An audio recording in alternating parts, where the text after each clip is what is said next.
Hey guys, just Tom from TFW Darwin. Look, I made a little presentation here about how not to waste time in the gym. And we'll just go through each point individually, and hopefully it will give you a little bit more of an idea about what you should be doing and some clarity of when you get into the gym. Okay, so number one is know your goal. Okay, so know what you're training for. Are you training for strength? Are you training for fat loss? Are you training for endurance, or are you training for a sport? Most of the time, in our experience, it's toning, losing weight, all that sort of stuff. But you need to be a little bit more specific, otherwise that shit gets real boring real quick. Okay. Now, whether it's strength, then you need to be doing sort of lower rep ranges and stressing your neuromuscular system to get stronger. If it's fat loss, you need to be doing more sort of hypertrophy work. Trying to build muscle, which in turn will burn more calories, and muscle is the most metabolic tissue in your body, so you'll end up getting leaner. Is it for endurance? Are you a marathon runner? Are you a triathlon? Are you a biker? Are you along those sort of lines? And if it is, then that's the sort of training that you're doing. Or are you doing it for a sport purpose?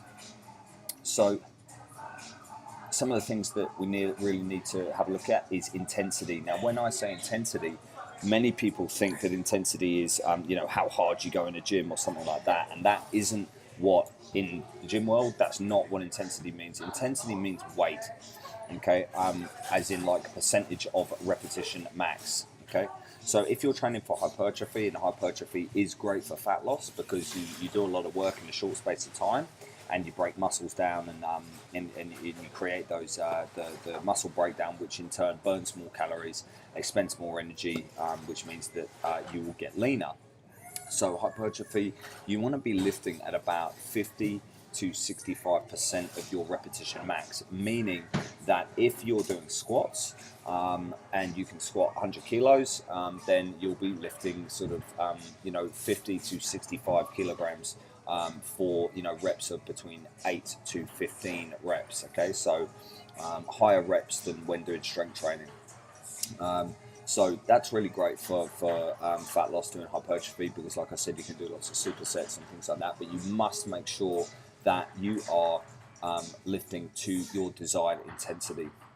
The other one that you would want to look at is strength, which is also great for fat loss, because over time you will be building muscle with the amount of volume that you're doing over days, weeks, months, years.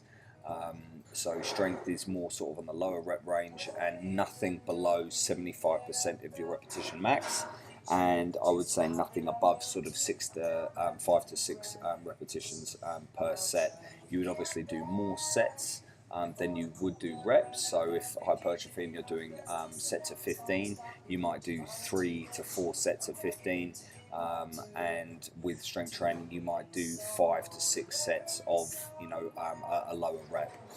Okay, so that's what we mean when we're talking about intensity, guys. So that's a really important part to think about. The next part is progressive overload, this part here, okay, which basically means that every time that you get into the gym, you need to try and increase your lift by between 2 and 5%, okay, because otherwise your body stagnates. And the body is very clever, so we need to keep sort of pushing it. It doesn't mean that you change the movement as such, but you do need to try and put more load, more stress through your body to make sure that you are progressing.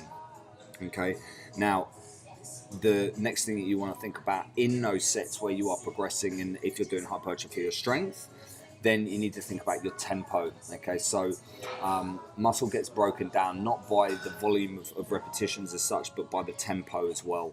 Okay, so per set, especially for hypertrophy, for strength this isn't as important, but for hypertrophy training, which again is probably the best type of training for fat loss, is 40 to 60 seconds per set TUT, time under tension. Okay, so thinking about a slow eccentric movement, sort of 5 to 6 seconds on the way down.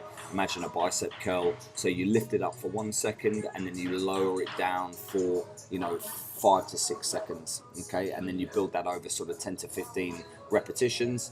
You've got yourself a beautiful time under tension, and that's going to get a real great effect in your system. Okay.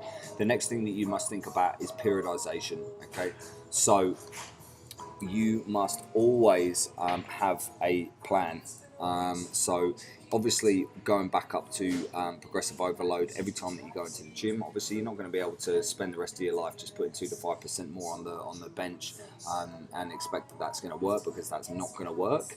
What you must do is go through phases. Okay, so say for 4 to 6 weeks you go through a hypertrophy phase where you are looking at time under tension and you're just trying to, lift as heavier and heavier each time within your desired percentage, your desired intensity. So, like I said, 55 to 65%, but you keep working on the last number that you lifted in the gym. And then you can go back into doing sort of like a strength phase. And there are lots of different ways to skin a cat, but you must stick to a program and progress with it for 4 to 6 weeks, and then switch into something different, which is still going to stimulate, say, neuromuscular strength. So going from like a strength phase, like a low rep heavy weight phase, going into a high repetition, lower intensity phase, and you can just chop and change in between them, or it depends how funky and all the rest of it you want to get. The last most important thing is range of movement.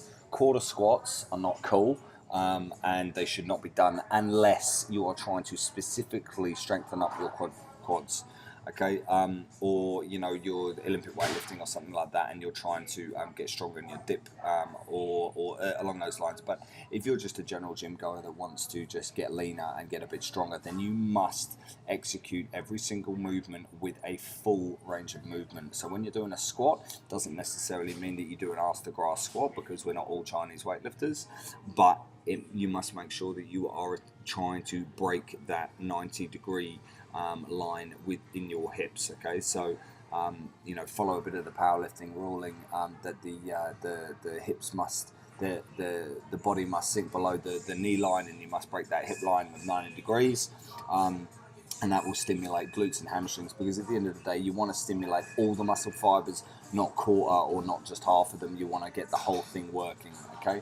All right, guys, so if you follow this, you will actually get some results in the gym, and regardless of what it is, always have a plan, always know your goal, and enjoy the journey.